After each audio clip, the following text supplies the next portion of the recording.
Pernah nggak sih kamu tuh ngerasa kesel sama teman sendiri? Mungkin karena tiba-tiba chatnya berubah atau sikapnya yang kadang berbeda. Mungkin kamu tuh langsung mikir yang enggak, padahal tuh cerita sebenarnya nggak gitu. Nah, dalam komunikasi antar pribadi, kita tuh sering banget menjumpai antara asumsi dan realita. Nah, lewat kisah Alika dan Farah ini, kita bakal belajar satu hal yang penting. Kadang yang kita kira bukanlah kenyataannya. Yuk simak kisah mereka. Fer, tahu nggak sih, Kenapa? Fer? Aku kesel banget sama Farah. Udah 2 kali diajak diskusi, tapi nggak pernah jawab. Di chat juga nggak respon. Emang biasanya dia gitu? Enggak, Fer. Akhir-akhir ini aja sih dia juga ke aku. Emang kamu udah tanya dia kenapa? Ngapain harus nanya? Kan dia duluan yang kayak gitu ke aku.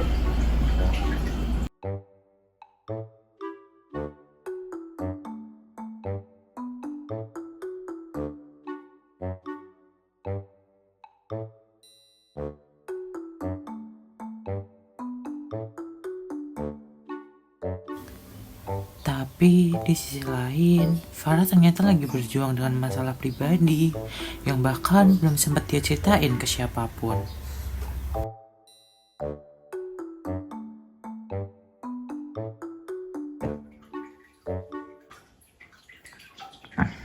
Aku tahu Alika pasti kecewa.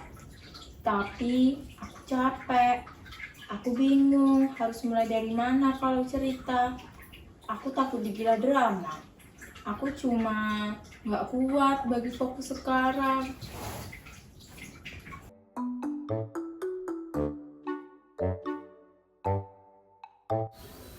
Menurut Joseph DeVito, komunikasi antar pribadi itu nggak cuma soal apa yang kita ucapkan, tapi juga persepsi, empati, dan konteks emosional.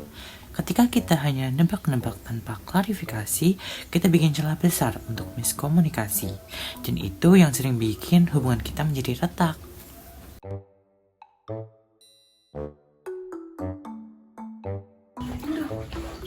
Far,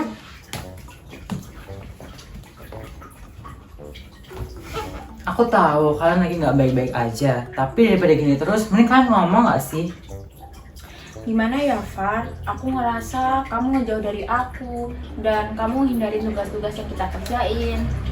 Iya maaf nih, bukan gitu maksudnya. Aku lagi ada masalah di rumah. Aku tuh bingung mau cerita ke siapa. Kenapa kamu nggak bilang dari awal? Karena aku takut ganggu kamu. Aku pikir nanti kalau aku ngomong selalu cari-cari alasan.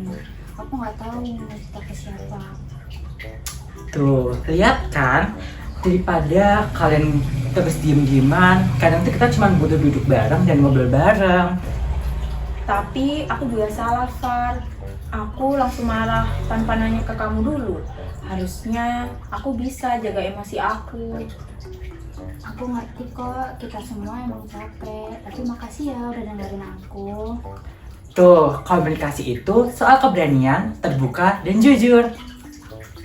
Nah, biar nggak salah paham kayak Alika dan Farah, ada 3 hal penting dalam komunikasi antar pribadi.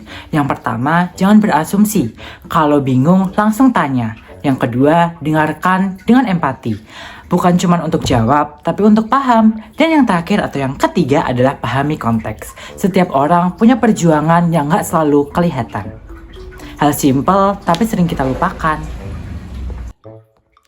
Nah, komunikasi itu bukan soal siapa yang paling banyak bicara, tapi siapa yang paling banyak mengerti.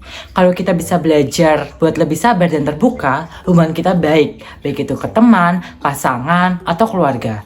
Pasti jadi lebih sehat. Kamu pernah ngalami situasi kayak Alika dan Farah? Pernah merasa salah paham karena asumsi? Cerita ya di komentar, aku pengen tahu perspektif dari kalian. Dadah!